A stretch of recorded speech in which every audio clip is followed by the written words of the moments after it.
Bloomberg Audio Studios. Podcasts, radio, news. This is the Bloomberg Surveillance Podcast. I'm Jon Ferro, along with Lisa Abramowicz and Anne-Marie Hordern. Join us each day for insight from the best in markets, economics and geopolitics. From our global headquarters in New York City, we are live on Bloomberg Television weekday mornings from 6 to 9 a.m. Eastern. Subscribe to the podcast on Apple, Spotify or anywhere else you listen. And as always, on the Bloomberg Terminal and the Bloomberg Business app. Let's turn to this story. New York Fed President John Williams telling the Wall Street Journal the central bank is getting closer to cutting rates, but won't be ready to pull the trigger at this month's meeting. More Fed speak coming later from Barkin and Waller. Sarah Wolfe of Morgan Stanley expecting 3 rate cuts this year starting in September, writing this: the deceleration in consumer spending is largely concentrated in goods, while services consumption is slowing but remains the top priority among households. Sarah joins us now for more. Sarah, great to be with you. Let's build on the number we got yesterday. Retail sales coming in better than expected. There was a shaky period when we started to worry about maybe the consumer losing the tailwinds of the last, several years or so. Then retail sales happened, jobless claims happened. I think there's a little bit more confidence. Do you think we can park that concern, Sarah, around the consumer?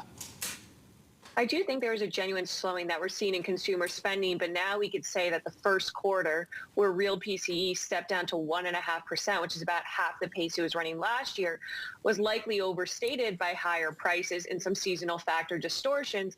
The second quarter, we're getting a much cleaner read on consumer spending, which is chugging along around 2%. That's still a slowdown from last year, and it's in particular coming in a pullback in goods consumption. But I don't think we need to worry that consumer spending is falling off a cliff. I'd be a little bit more worried if the 1.5% that we got last quarter had to be extrapolated forward throughout this year. So should the Fed be cutting if we've got interest rates at about 5.5 and we've got CPI running close to 3 and GDP tracking at 2? Is that a decent world to be in? I think the top priority right now is inflation. Inflation's coming down better than the FOMC expected. We have it coming in at 2.6% by the end of this year. Their projections show 2.8%. And so we do think that inflation is what's going to get the Fed to start cutting. But this slowdown in economic activity, this slowdown in the labor market, we think is what keeps the Fed cutting. And we get 3 cuts this year, as you mentioned previously. One of the things to note is that even though GDP is running at 2%, we've done a lot of work on the fact that stronger immigration is driving higher population growth. So near-term potential GDP is likely above 2%. And so we are seeing depressed economic activity. It's just hard to pin it relative to pre-COVID when we had a smaller economy. So you're getting into one of the complicated things of 2025. What happens if there's a serious clampdown on immigration? It's a huge risk to our 2020-25 outlook. Right now, we're dealing with a positive supply shock, which is helping increase labor supply, bring down inflation, help ease some of the wage pressures. If we were to see a negative supply shock, either we clamp down the border or there's deportations, that would be a negative shock to labor. And we do see that as negative for growth and likely later positive for inflation. And so in that outcome, we actually see that the Fed might have to be easier on policy in order to react to the negative growth effect, which will be the first order effect that we see. So there's been this interesting thing happening in the labor market underneath the surface, and that's the kind of jobs that are happening. We've talked a lot about some of the job losses and whether that will move in a nonlinear way, but the balance of jobs has shifted to high production type growth, high productivity, high pay, things like the sciences industry, where the losses have really come from the lower productivity workforce, things like hospitality. What sort of shift is that? Is that structural, and what does it mean for American growth and productivity to come? The reality is that we saw the most strength in these lower income sectors like leisure and hospitality, healthcare, et cetera, over the last few years because we were backfilling. But now that the backfilling is done, we're seeing a shift into these other industries that are a bit more high productivity, as you mentioned. I think that there's going to be a huge question on how AI influences the productivity of these industries. What we have highlighted is that it's very likely that AI is going to slowly find its way into a broad set of industries and help augment the workforce and bring productivity back to these lower productivity sectors.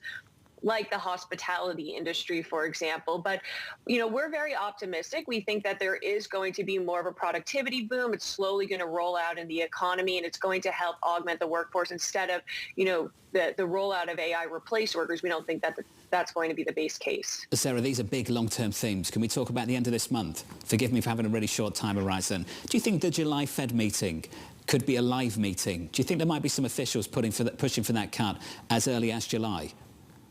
I do think the bar is very high for July to be a live meeting. We don't get much more data between now and the July meeting. No more payroll prints, no more CPI inflation. And so there's no new real data that's coming in besides jobless claims, which we saw, retraced a little bit. So if we did see perhaps a really large acceleration in the next couple of weeks, it could make it live.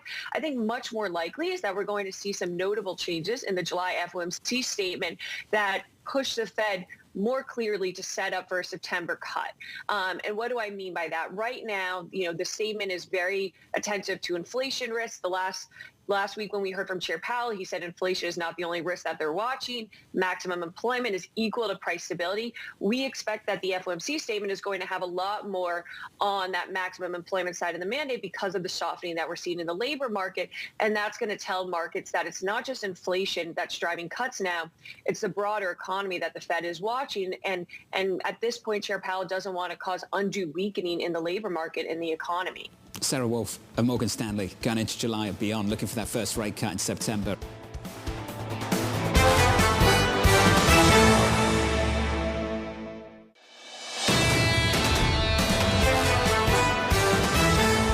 Donald Trump has called him prime time. It's the governor from Virginia, Glenn Youngkin. Thank you for joining me here at the RNC in Milwaukee. Good morning. I have to say that the Republican National Convention, as we move into day 3, has been a real statement. It's been a statement about coming together and excitement.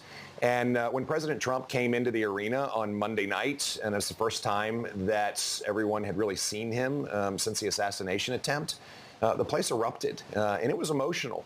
And I think it does represent not only confidence in the America that he built last time, but the one he can build again. So would you go work for him? Because he says he'd love to have you on the team. Well, it's an incredibly humbling sentiment. Let's be serious. Right now, the job is to win. And Virginia's in play, which is amazing to say. Joe Biden won Virginia by 10 points last time. And then we came back and won by 2 the next year. And all the polls have Virginia locked up tight. So I'm going to go to work to one, be a great governor in Virginia. And then second of all, make sure that we do everything we can for Donald Trump to win. So is there a sense if you flip Virginia and it goes red, you would join this administration? If you were asked to serve your country under President Donald Trump, would you join? There's so many ifs there. Let's just start with the work at hand. And I'm a pretty basic businessman who's become a governor, which is set objectives and let's go meet them. And we set the objectives in Virginia to turn around Virginia's job growth and economy. And we've used all of the tools that we know work. We have had $5 billion of tax relief. We've streamlined regulations in a big way. We've built a great workforce and we've invested in our infrastructure. And, we were just ranked the top place for business. And that's because we really are the top place for business. So my job's really straightforward. Set objectives. Let's go meet them. One of our objectives is to make sure that our congressional candidates win in Virginia, that we extend our majority in Washington, and to help Donald Trump win Virginia. You mentioned your business acumen. You were part of the business world, the head of Carlyle. What I was hearing is that a lot of individuals on Wall Street were calling the former president, asking him to pick someone like you. Instead, he went with J.D. Vance, someone that sometimes unnerves Wall Street. He's a protectionist individual. He's a populist. He's calling for tariffs. One of your biggest importers coming from China. How do you think Virginia would handle, say, 60% tariffs on China and a 10% tariff ring around the United States? Well, let's first back up. I think one of the things that President Trump has been clear about, and we know in the business community, is that free trade really doesn't exist because we've given unfettered access to the U.S. market, and so many other countries actually don't provide reciprocal access to their markets. And let's be clear, U.S. companies do not have access on an unfettered basis to the Chinese market, and yet they expect to have unfettered access to the U.S. market. And so we've got to stand up strong for the United States. On top of that, China is not just a rival. They're trying to dominate the world, and they're trying to do it at the expense of the United States. They use economic imperialism to do it. They saber rattle, and on top of that, they use every ounce to infiltrate every bit of the U.S.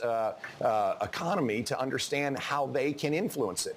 What that is translated to is a real recognition that we need to not only protect ourselves against China, but we need to fight back. And so the tariffs that President Trump imposed on China when he struck the first Chinese deal were critical in order to rebalance an unbalanced situation with China. And companies that are doing business in China, take Ford, for example. I mean, here's Ford, who has a big market share in China, and then they want to build an electric vehicle battery plant in the United States. And I can guarantee you that the Chinese government put immense pressure on them to use cattle technology in the United States. And now we're seeing that cattle technology is being banned by the U.S. military because they're worried about the influence from the Chinese Communist Party.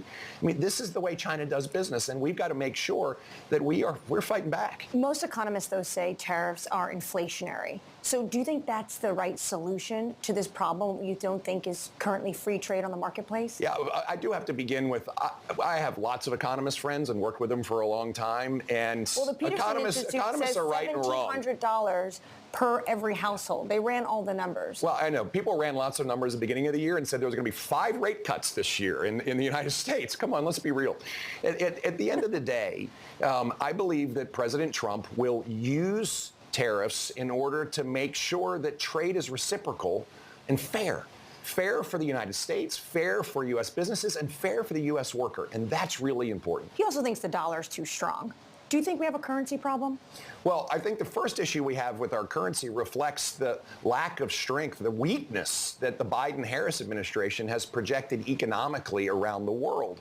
And a weak America invites a strong China. And China has moved right in around the world economically, and all of a sudden you hear once again all of these threats that the dollar will not play the role that it has internationally going forward, that it has historically. That's a real challenge to the U.S., and it's a real challenge to our economic future. So I think that part of the reason why the electorate in Virginia and around the country are excited about President Trump coming back into office is strength. Economic strength, national security strength, border strength. They're tired of a weak America. They want a strong America. But how do you think he actually fixes that dollar problem? Well, first of all, having an economy that actually works. But that might mean a stronger U.S. dollar. Like, a lot of people are looking at what these potential policies could be, especially protectionist trade policies. And they would say, that looks like it's going to be a strong dollar. Well, Does the Fed need to get involved? Does the Treasury need to, maybe buy other foreign currencies? Well, let's go back to core basics. A strong U.S. economy that does not have runaway inflation, which is what the Biden-Harris administration unleashed on America. Unprecedented inflation. We haven't seen it for decades. That drives a dollar up because interest rates have to follow. And Jay Powell's done a really good job combating inflation. Let's be real. I mean, beginning of the year, there was huge pressure for 5 rate cuts. And of course, inflation was nowhere near contained. And he's done a really good job maintaining discipline.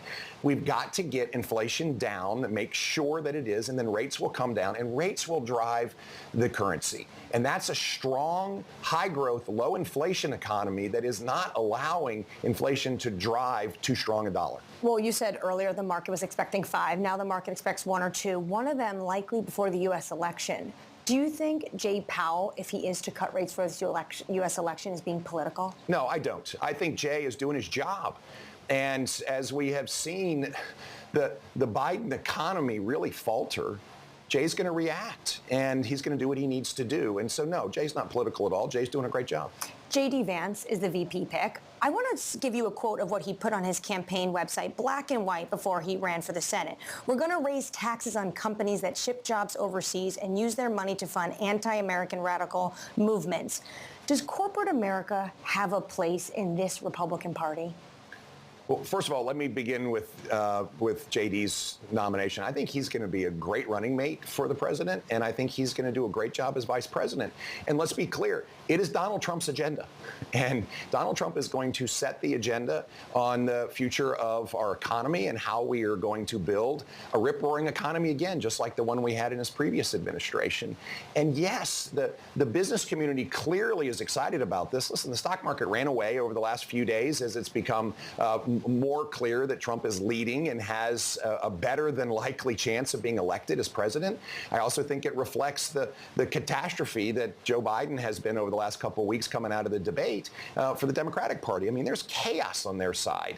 And Wall Street and the markets and business seem to really support this because the market's running away. That's really exciting, I think, for the opportunity to build a strong economy, a strong America, and to put us back where we belong, which is leading, as opposed to really defending weakness all the time. Besides Elon Musk this week, though, no Fortune 100 CEO has come out and publicly linked themselves to back former president in donations.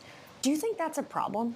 Well, let's just start with Elon Musk, and you can't just dismiss Elon Musk. I mean, this week he made an enormous statement, But there's 99 others. $180 million in order to support grassroots ground game efforts to elect Donald Trump in 7 battleground states. I mean, this is a giant statement.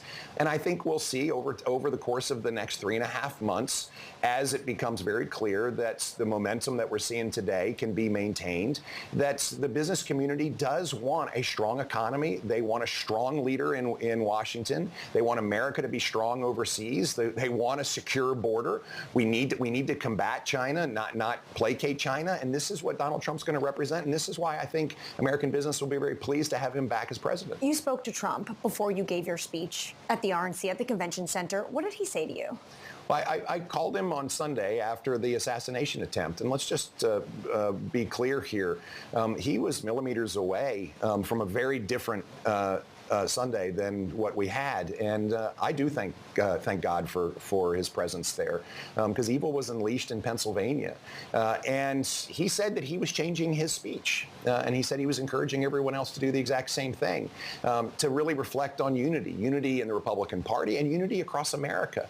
And this is the opportunity we have, which is to bring people together around a common vision that unleashes the land of opportunity once again, as opposed to one where the most Americans have been so concerned economically. Can they write the tuition check?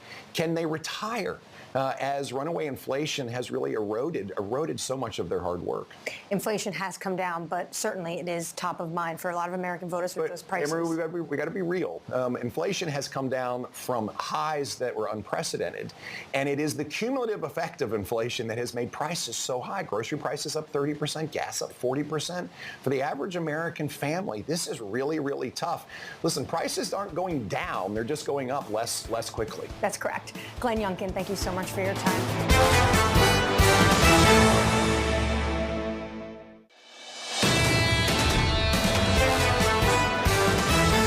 To the Fed speak, New York Fed President John Williams telling the Wall Street Journal the central bank is getting closer to a rate cut, but won't be ready to do so at its next meeting in about 2 weeks' time. This after Governor Adriana Kugler says it would be appropriate to cut later this year if the data continues to cooperate.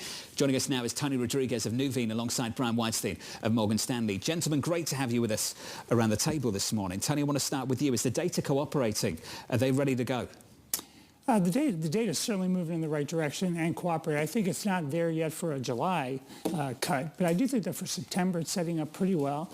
When you think about July, you still have unemployment that's at a level that's very comfortable for the Fed, arguably still at full employment. While it's risen, it came off a very low level.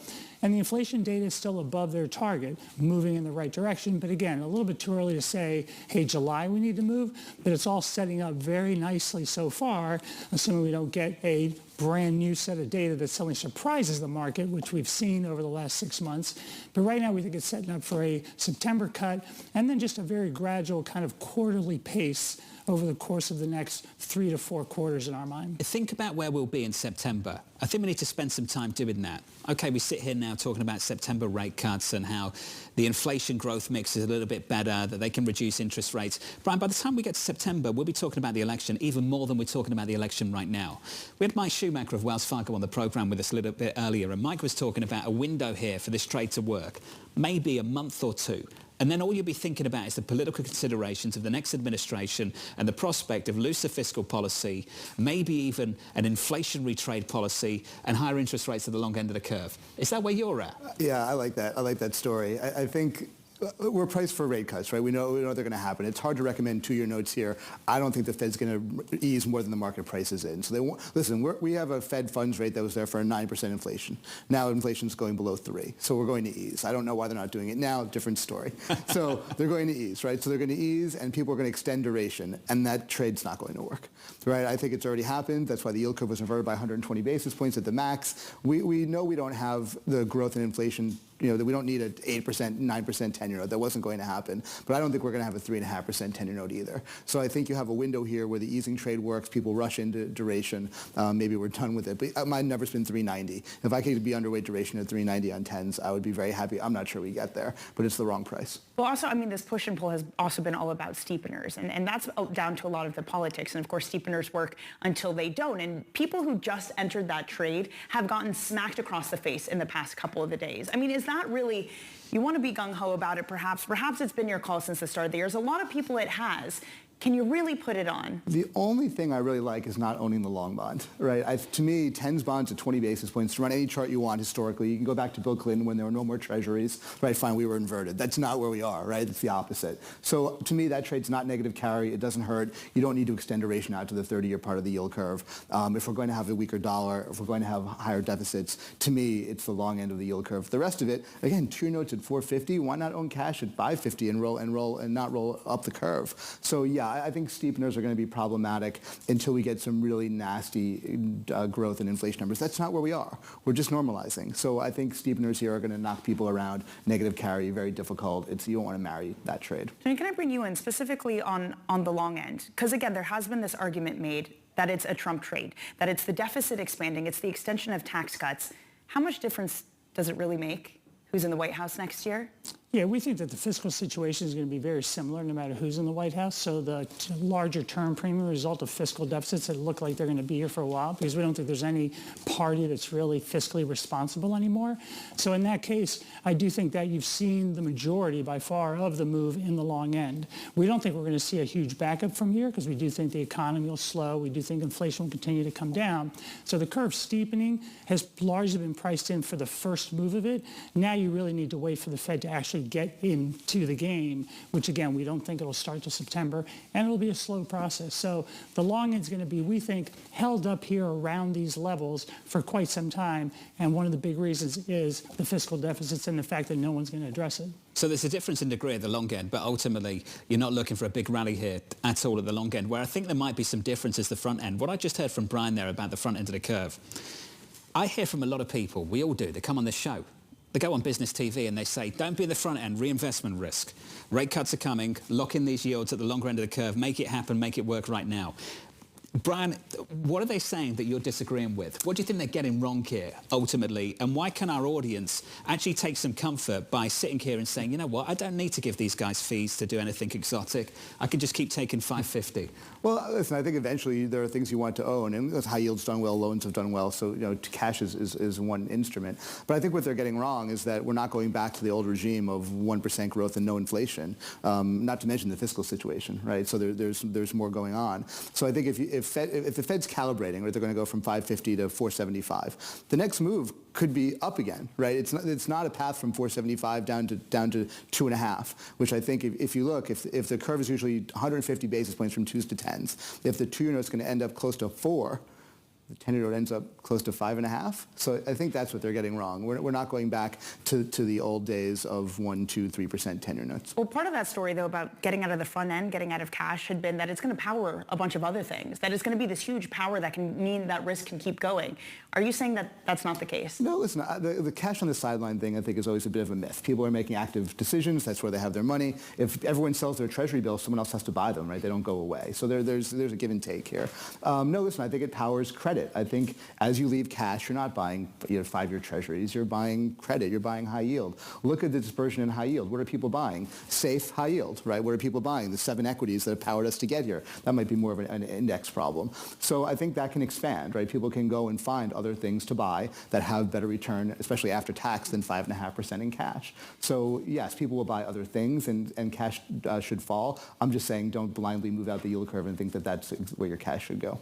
People have been buying. They've been putting their money into funds, into fixed income funds in a big way. But Tony, the way that they've been doing it is by active funds. By far, that's what's been attracting the money. Should I interpret that and think there's a bit of beta risk if I just buy a credit fund that's tracking an index?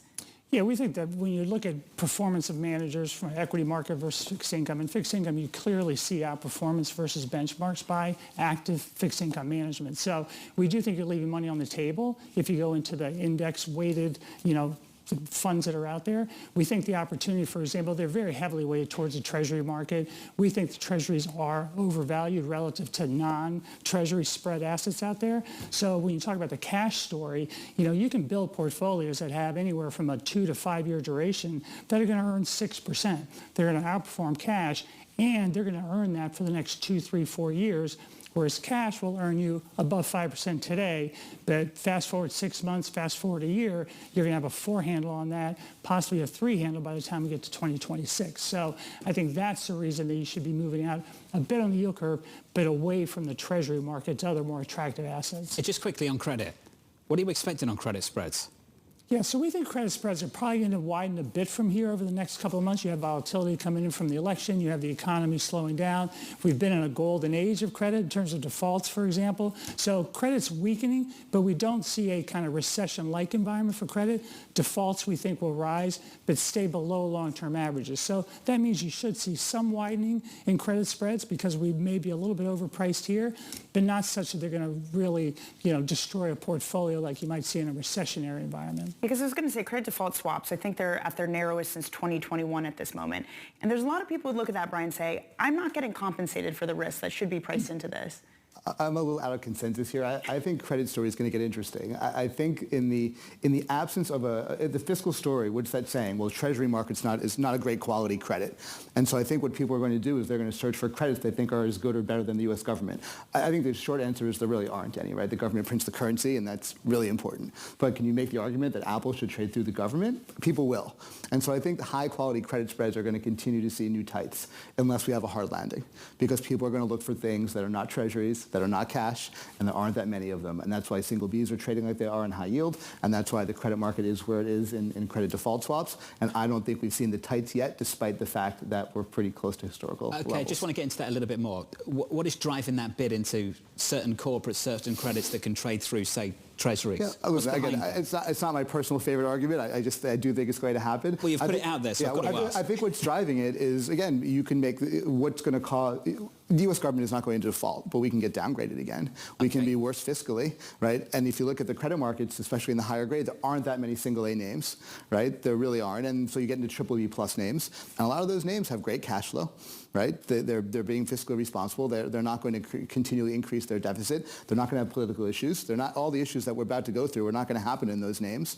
And so I do think you're going to see some of these high quality names trade at levels that don't make a lot of sense from am I being compensated for it standpoint, because people don't want to buy U.S. government bonds. Amazing. Tony, I want to give you a final word on that. What do you think of that? Well, I think it's kind of like talking about negative rates, right? It can happen. It's pretty unlikely. I don't think we'll be buying too many corporates through treasuries. Ourselves at Nuveen, probably Morgan Stanley won't be either. But it's certainly theoretically possible, just like negative rates were. But I don't think it's unlikely. I don't think it would last long if it did happen. I think we need to get you back and have this conversation at some point if it does happen. Tony, it's good to see you. Tony Rodriguez of Nuveen alongside Brian Weinstein at Morgan Stanley. This is the Bloomberg Surveillance Podcast, bringing you the best in markets, economics and geopolitics. You can watch the show live on Bloomberg TV weekday mornings from 6 a.m. to 9 a.m. Eastern. Subscribe to the podcast on Apple, Spotify or anywhere else you listen. And as always, on the Bloomberg Terminal and the Bloomberg Business app.